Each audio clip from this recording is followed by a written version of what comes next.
La réalité du Saint-Esprit. Le Saint-Esprit de Dieu est peu connu par les chrétiens parce que plusieurs ne l'ont pas encore revêtu et même pour ceux qui l'ont revêtu, il demeure un mystère.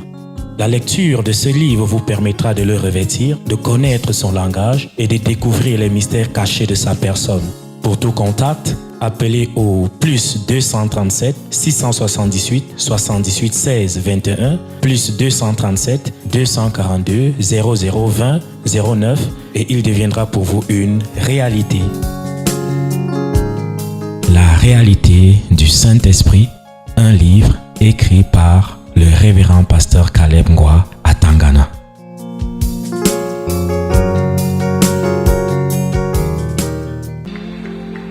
Amen. Alléluia. Prenez notre texte, Jean 15.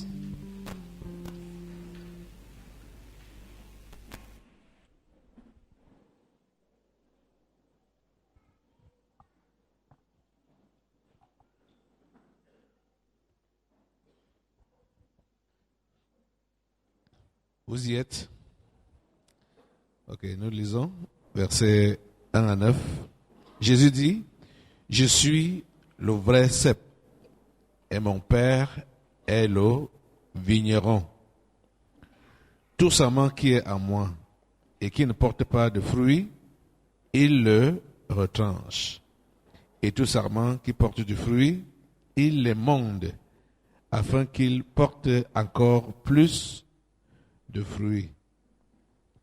Déjà, vous êtes purs à cause de la parole que je vous ai annoncée. Demeurez en moi et je demeurerai en vous. Comme le sarment ne peut de lui-même porter du fruit s'il ne demeure attaché au cep, ainsi vous ne le pouvez non plus si vous ne demeurez en moi. Je suis le cep, vous êtes les sarments. Celui qui demeure en moi et en qui je demeure porte beaucoup de fruits, car sans moi, vous ne pouvez rien faire. Si quelqu'un ne demeure pas en moi, il est jeté dehors, comme le sarment, et il sèche. Puis on ramasse les sarments, on les jette au feu, et ils brûlent. Si vous demeurez en moi et que mes paroles demeurent en vous, demandez ce que vous voudrez et cela vous sera accordé. Si vous portez beaucoup de fruits, c'est ainsi que mon Père sera glorifié et que vous serez mes disciples. Comme le Père m'a aimé, je vous ai aussi aimé. Demeurez dans mon amour. Prions le Seigneur. Notre Dieu, nous te remercions une fois de plus pour ta parole que tu nous délivres encore en cette matinée. Seigneur, bénis cette parole dans nos cœurs. Permets que les cœurs des uns et des autres s'ouvrent à ta parole, s'ouvrent à tes instructions, les reçoivent et les appliquent. Oh Dieu, s'il te plaît, nous avons besoin de toi. Nous avons besoin de ta présence. Non seulement ici au Tabernacle de la Liberté, mais partout ce programme est écouté et regardé. Seigneur, sois avec tous les téléspectateurs, les internautes, les auditeurs, sois avec chaque personne qui est connectée à ce programme. Merci, oh Dieu, de recevoir toute la gloire, de recevoir tous les honneurs.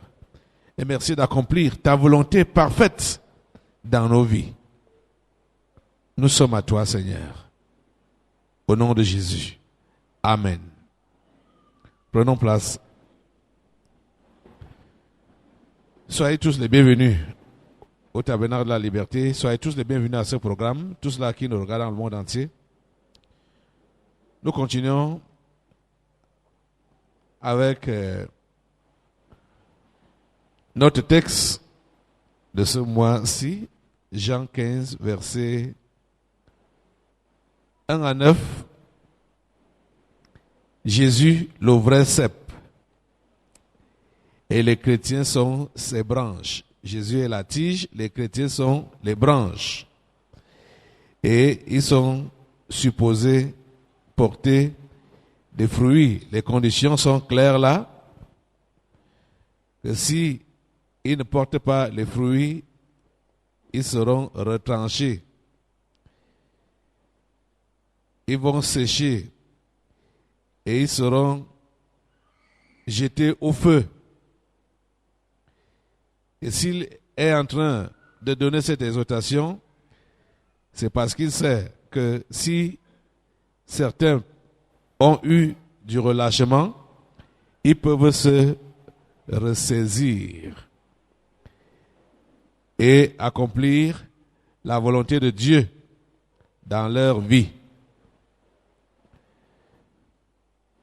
Cette vie chrétienne se recycle. Je vous l'avais déjà dit qu'il se révise à la seconde, la vie chrétienne. Notre relation avec Dieu se révise à la seconde. Il n'y a pas question de dire que j'ai cru depuis longtemps et j'ai été en règle avec Dieu depuis longtemps. Je suis ancien, j'ai tel nombre d'années dans la foi, j'ai déjà lu ma Bible tant de fois, j'ai prié tant de fois. Ce n'est pas ces choses-là qui comptent.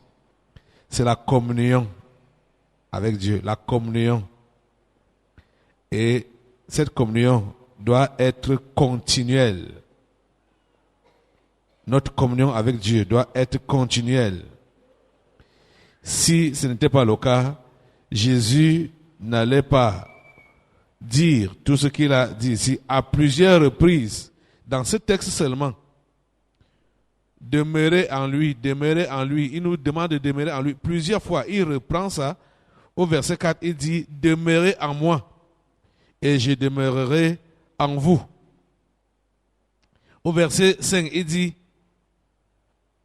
je suis le cep, vous êtes le serment. Celui qui demeure en moi et en qui je demeure. Vous voyez, il revient toujours là. Il a dit, demeurez en moi et je demeurerai en vous. Celui qui demeure, au verset 5, celui qui demeure en moi et en qui je demeure. Au verset 7, si vous demeurez en moi et que mes paroles demeurent en vous. Regardez, en quelques mots seulement, ces paroles-là reviennent et il y a toujours réciprocité et c'est nous qui devons commencer, qui devons décider de demeurer en lui, de rester en lui, pour que lui aussi reste en nous. En quelques paroles, il n'a fait que répéter cela. Nous pouvons voir donc l'importance de réviser notre communion avec lui. Justement, c'est ça qui va empêcher que nous nous soyons rattrapés par les esprits familiers. Quand notre communion avec Dieu est au bon niveau, il est impossible de se faire rattraper par les esprits familiers. On va lire un verset dans Romains. Allons dans Romains 11. C'est une référence que je vous avais déjà donnée aussi. Romains 11. Je vais demander de lire ce texte-là, du moins ce chapitre-là.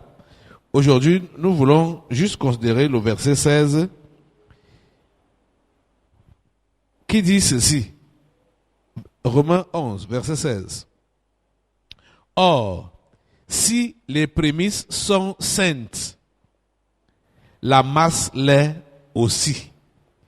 Et si la racine est sainte, les branches le sont aussi. Vous êtes en train de comprendre? Et rappelez-vous que nous sommes en train de nous préparer pour posséder le monde entier. Les préalables ou les préparatifs avant l'entrée en Canaan, avant la possession du monde, écoutez ce que Romain dit là. Or, si les prémices sont saintes, la masse l'est aussi.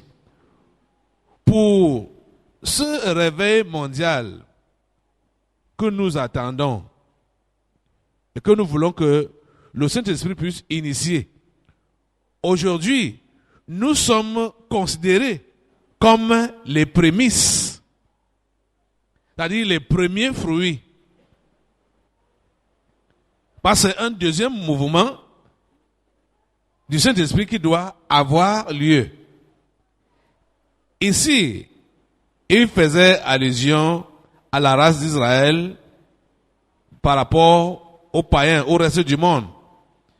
Mais maintenant, nous devons prendre ça d'une manière singulière.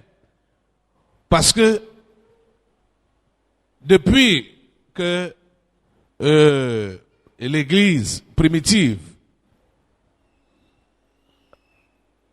s'était presque éteinte et Dieu a décidé par sa volonté et sa grâce de faire renaître l'Église en envoyant son esprit et surtout ces derniers temps de nous montrer tout ce qui a été à l'origine de la chute ou du sommeil profond dans lequel l'Église a été plongée depuis des siècles aujourd'hui.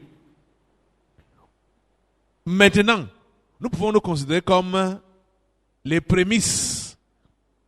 Et ici, on dit quoi? Que si les prémices sont saintes, la masse l'est aussi.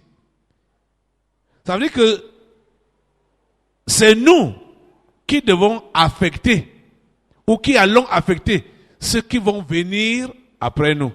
La masse qui va venir après nous. Parce que nous sommes les prémices.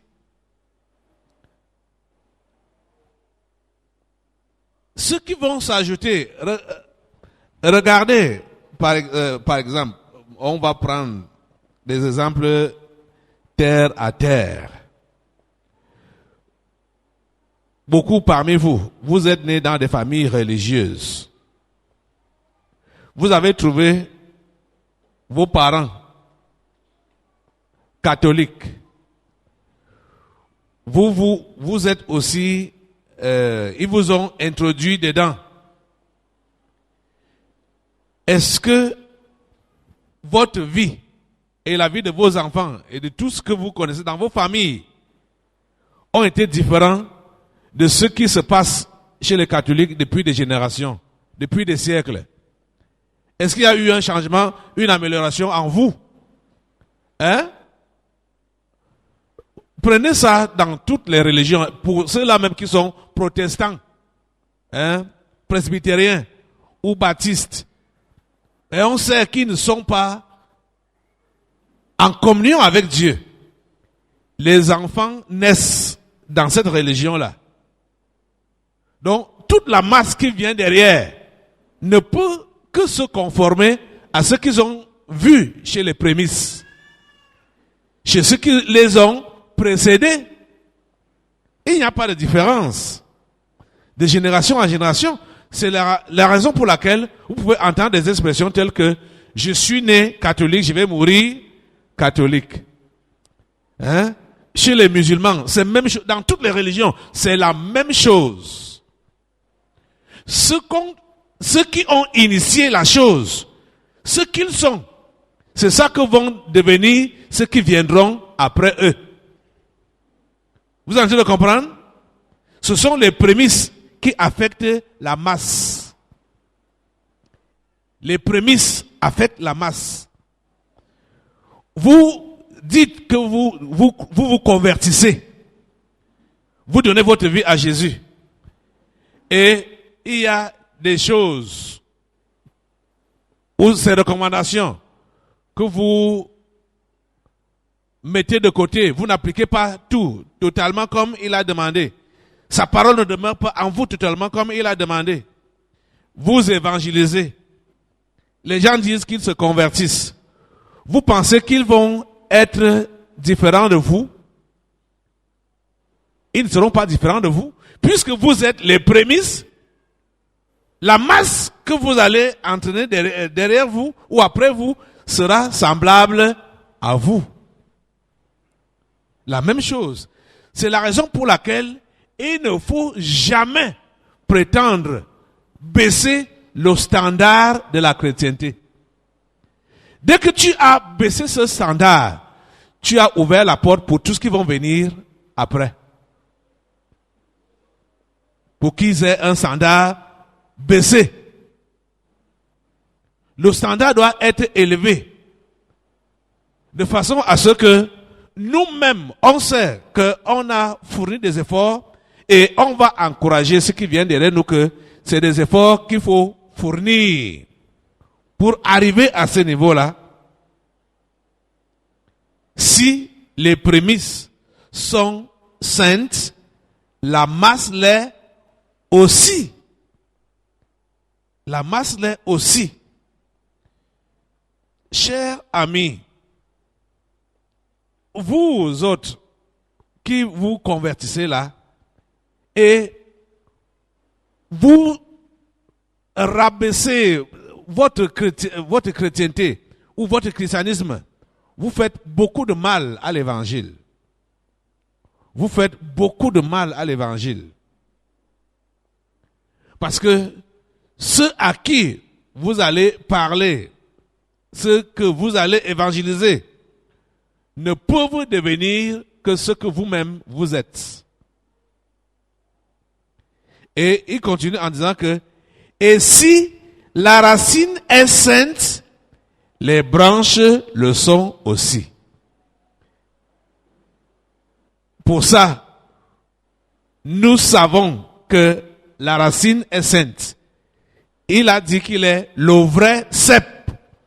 Je suis le vrai cep. C'est Jésus qui parle comme ça. Je suis le vrai cep. Mon père est le vigneron. Et le verset 16 de Romains 11 dit que si la racine est sainte, les branches le sont aussi. Si la racine est sainte, les branches le sont aussi. Ça veut dire quoi? C'est la vie de la racine que les branches ont, ou les sarments. La vie de la racine, ça passe par le tronc, ça affecte les branches. Si la racine est sainte, les branches le sont aussi.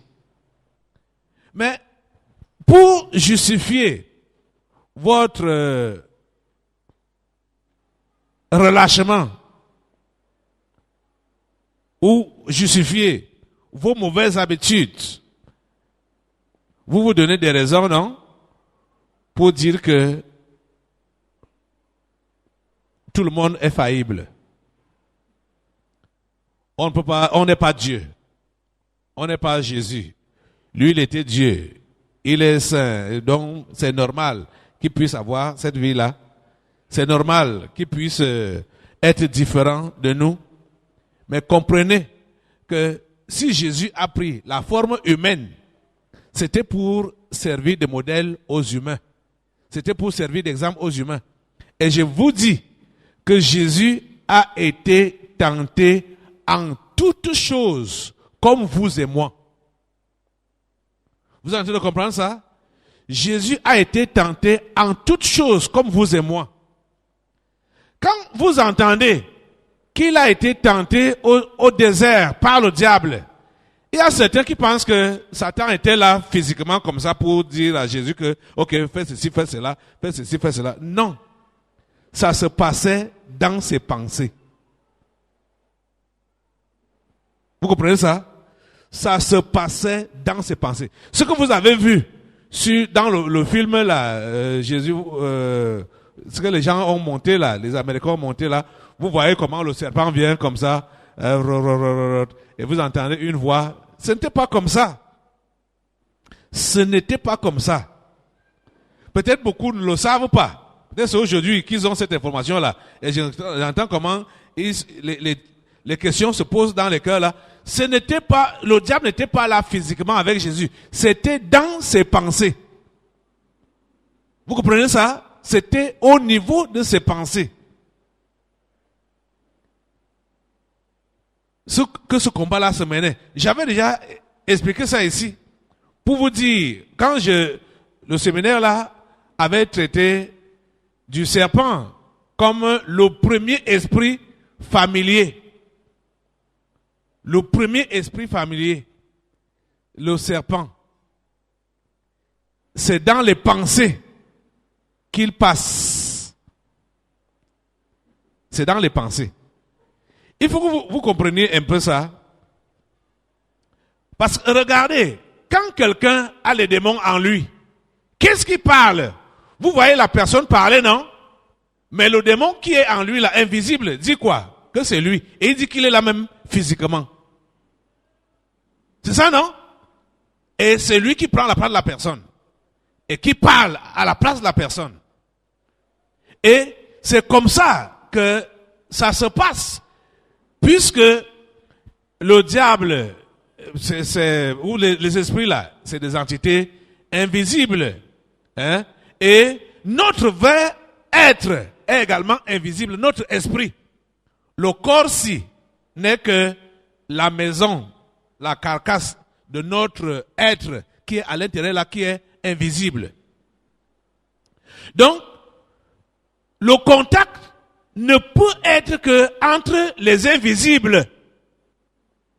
Vous êtes en train de comprendre? Le corps communique avec le corps. L'âme communique avec l'âme. L'esprit communique avec l'esprit.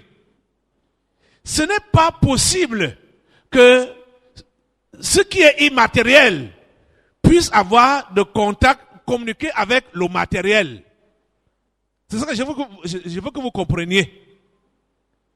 Vous êtes en train de comprendre ça? Puisque ces esprits-là, ils sont immatériels. Comment est-ce qu'ils peuvent communiquer avec le physique, le matériel? Il faut qu'ils communiquent aussi avec l'immatériel qui est en nous. L'invisible qui est en nous. C'est là que ça se passe. Donc, c'est pour vous dire quoi? Jésus a été tenté. Il était un homme comme toi et moi. Il a été tenté en toutes choses, comme vous l'êtes, comme nous le sommes. Mais il n'a pas cédé. Et je vous le redis que la tentation n'est pas déjà le péché. Le diable a le droit de te tenter. Mais tu as la capacité de refuser. Et c'est l'exemple que Jésus-Christ est venu nous montrer. Qu'il a eu des propositions du diable, du tentateur, mais il a décidé de refuser ça. Donc, à chaque fois que les pensées maléfiques venaient dans sa tête, à la fin de son jeûne, à la fin de son jeûne. Donc, à chaque fois que les pensées maléfiques venaient dans sa tête, qu'est-ce qu'il faisait? Il appliquait le conseil qu'il nous donne ici, dans Jean 15. Il demeurait dans la parole de Dieu. Devant la tentation, dès que une pensée maléfique vient dans sa tête là, il se rappelle de la parole de Dieu. Il est écrit. Et en même temps, la pensée maléfique lui donne une autre parole de Dieu, mais qui n'est pas dans son contexte. Hein? Et Jésus revient également dans la parole de Dieu pour dire non. Même comme il y a cette parole-là, ça là n'est pas dans le contexte. Voici ce que Dieu veut que je fasse. Jésus est demeuré dans la parole, malgré les pensées contraires qui traversaient son esprit. Et c'est ce qu'il nous demande de faire. Qu'on demeure dans sa parole. Les pensées négatives, les pensées maléfiques vont traverser notre tête. Mais on ne doit pas céder à ça. Il faut demeurer dans sa parole. Ne pense pas que dès qu'une parole maléfique a traversé ta tête, tu es déjà impur, tu as déjà péché. Non. Quand une pensée maléfique a déjà traversé ta tête, c'est l'occasion pour toi de la rayer avec la parole de Dieu qui est donc en toi. Vous êtes en train de comprendre ça? Votre corps humain là, c'est la poussière. Donc c'est la terre. Et sur cette terre, tout se balade sur cette terre. On a toutes sortes de créatures sur cette terre. Que ce soit des animaux, que ce soit des oiseaux, que ce soit... On a toutes sortes de créatures. Donc, ne pensez pas que l'amour de terre que vous formez là, parce que ça a pris une forme qu'il n'y aura pas de balade sur ça. Vous êtes en train de comprendre? Donc, tous ces êtres-là, parce que les esprits ont des formes des êtres. Ils ont des formes comme des créatures. Ils vont passer sur votre mode de terre et suggérer des choses. C'est parce qu'ils ont suggéré ça que du coup, tu as péché. Quand ils suggèrent ça, tu refuses. Tu dis que ce n'est pas ça que mon Dieu veut. N'importe quelle pensée bizarre peut passer dans ta tête. Tu n'es pas obligé d'accueillir ça. Tu comprends, non? Tu n'es pas obligé d'accueillir ça. Je vois pourquoi il y a certains parmi vous là qui sont malheureux à cause des pensées bizarres qui passent dans leur tête. Quand tu pêches, c'est dès que tu accueilles cette pensée-là, tu commences à l'entretenir. C'est là que tu es dans le péché. Parce que ce démon-là faisait son passage. Comme le diable a dit à Dieu qu'il parcourait la terre pour se promener. Tu fais partie de cette terre-là parce que tu es poussière. Ces esprits-là font leur balade partout. Ils vont passer dans ta tête. Te suggérer des choses. N'accueille pas leur suggestion. Rejette ça à l'immédiat. Et tu n'auras pas péché. Tu as compris? Tu rejettes ça à l'immédiat. Vous pouvez imaginer. Vous ne pouvez pas avoir une journée entière sans qu'une pensée bizarre passe à travers votre tête. Qui est exemple de ça? Hein? Vous péchez donc quand vous entretenez ces mauvaises pensées-là. Déjà même quand ça passe comme ça là, et tu t'arrêtes, hey, tu as même dit quoi là? Tu as déjà participé. Hein? Mais dès que ça passe, toi, tu es différent, tu es enfant de Dieu. Tu dois lui dire non, tu n'as pas le droit de passer par là. Je n'accepte pas ce que tu me proposes là, ou ce que tu suggères là. Je n'accepte pas ça. Et tu n'acceptes pas ça par ta force, mais tu n'acceptes pas ça parce que Dieu ne veut pas que tu acceptes ça. Et tu donnes la raison par la parole, par les Écritures. Ce n'est pas avec ta force, c'est avec la force de la parole qui est en toi. C'est pourquoi Jésus a dit que vous demeurez en moi et mes paroles demeurent en vous. Vous êtes en train de comprendre? Si plusieurs parmi vous là, vous menez une vie chrétienne de combat, vous êtes même des combattants défaitistes. Parce que déjà, vous vous voyez voué à l'échec, parce que toujours les pensées bizarres traversent votre tête, et vous pouvez dire, ah mon Dieu, je vais même faire comment? Hein? Je prie, ces pensées viennent toujours. Elles vont toujours venir. Tu ne peux pas les empêcher de ne pas venir. Parce que tu fais partie de la terre. Et la terre est le terrain de balade de tous les êtres qui y sont. Vous comprenez, non? C'est à vous de ne pas les accepter. Refusez-les, rejetez-les. Le sang de Christ doit toujours nettoyer votre cerveau là, vos pensées là. Vous comprenez ça? Jésus a connu ça. Jésus a connu ça. Quand vous lisez cette histoire de tentation, peut-être il faut qu'on lise ça. Allons dans Matthieu 4. Parce que c'est très important de voir que Jésus insiste ici à plusieurs reprises que demeurez en moi et je demeurerai en vous. Jésus est la parole. Il dit demeurez en moi et je demeurerai en vous. Celui qui demeure en moi et en qui je demeure. Si vous demeurez en moi et que mes paroles demeurent en vous. Il insiste sur ça. Que nous devons demeurer en lui. Ses paroles doivent demeurer en nous. Matthieu 4.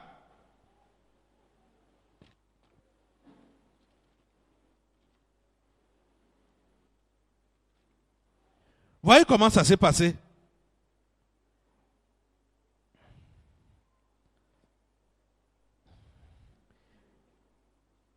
Matthieu 4, vous êtes là. On nous dit que alors Jésus fut amené par l'Esprit dans le désert pour être tenté par le diable.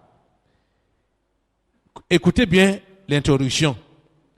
Jésus est allé au désert. Il était conduit par l'Esprit pour aller prier là-bas, au désert. Conduit par l'Esprit de Dieu. Après avoir jeûné 40 jours et 40 nuits, il eut faim. On a faim où? Hein? C'est dans le ventre, non? C'était dans le corps de Jésus, non? Hein? La faim là n'était pas à côté. Hein? Écoute, je veux que vous compreniez une chose. Jésus a eu faim dans son ventre. Il n'a pas eu faim que ça, étant avec, il est là et son ventre est à côté. Et le ventre a commencé à avoir faim là-bas. Mais il avait faim dans son ventre. Hein? Il avait faim dans son ventre. Écoutez très bien.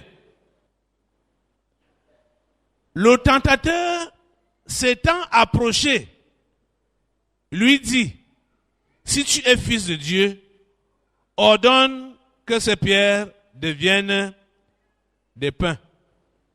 Jésus a eu faim où? Dans son ventre. Le tentateur s'est approché où? Hein? Ces choses-là se passaient dans le corps de Jésus. Vous comprenez? Quand il a eu faim, dans son ventre, sa tête a pensé. Les pensées sont venues, il était là, au milieu des pierres. Il dit, mais je suis quand même le fils de Dieu, non? Comme j'ai déjà faim là, ces pierres peuvent devenir, ces pierres doivent devenir le pain pour que j'en mange. C'est là qu'il se souvient que, non, ce n'est pas ça que je suis venu faire ici.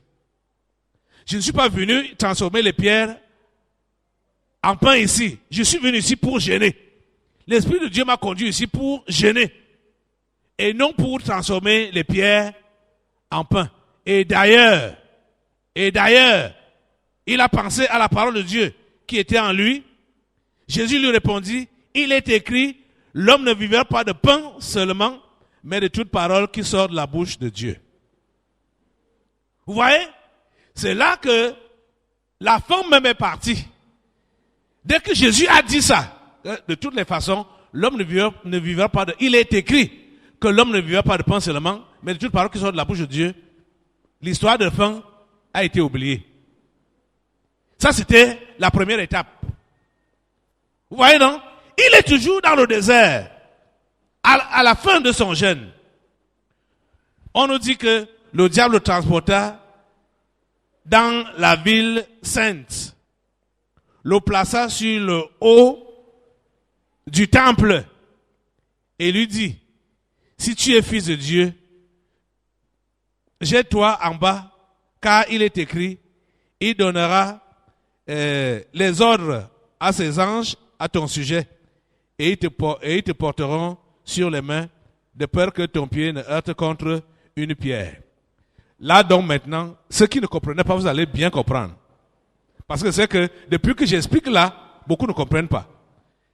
On nous a dit, pour démarrer, que l'Esprit de Dieu a conduit Jésus au désert. Hein? Jésus est au désert. Mais regarde, la première phase a parlé des pierres qui étaient là-bas au désert. Pour que Jésus les transforme en pain.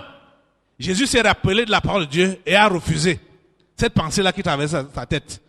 Maintenant, on nous dit que le diable l'a transporté dans la ville sainte.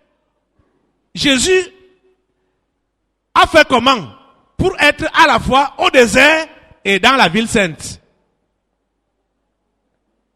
Vous êtes là? Il a fait comment? Donc quelqu'un qui va penser que c'était le diable le traînait comme ça, comme un petit enfant, il le conduit. Hein? Allons à la ville sainte maintenant là. Hein? Suis-moi à la ville sainte. Hein? Montons sur la colline. Ce n'était pas ça. Jésus était au désert et ses pensées sont allées dans la ville sainte. Quand je vais sortir d'ici là, parce que ça arrive à tous les humains, de vouloir épater les gens. Il dit que comme j'ai gêné là, hein, c'est le diable qui lui donne ces pensées là, comme tu as gêné là, tu es vraiment l'enfant de Dieu. Quand tu vas arriver à Jérusalem, à la ville sainte, va monter sur la plus haute colline et faire c'est le Superman, voilà. Il fait le Superman. Dès que tu vas monter là, il faut sauter. Hein? Comme le Superman là, tu tombes à terre. Vous voyez? Il était où? Au désert. Mais ses pensées étaient à Jérusalem. Ce n'était pas que le diable était là physiquement avec lui pour le conduire à Jérusalem. Quelqu'un comprend maintenant? C'est comme ça que ça s'est passé. La réalité du Saint-Esprit. Le Saint-Esprit de Dieu est peu connu par les chrétiens parce que plusieurs ne l'ont pas encore revêtu et même pour ceux qui l'ont revêtu, il demeure un mystère. La lecture de ce livre vous permettra de le revêtir, de connaître son langage et de découvrir les mystères cachés de sa personne. Pour tout contact, appelez au plus 237 678 78 16 21 plus 237 242 0020 09 et il deviendra pour vous une réalité.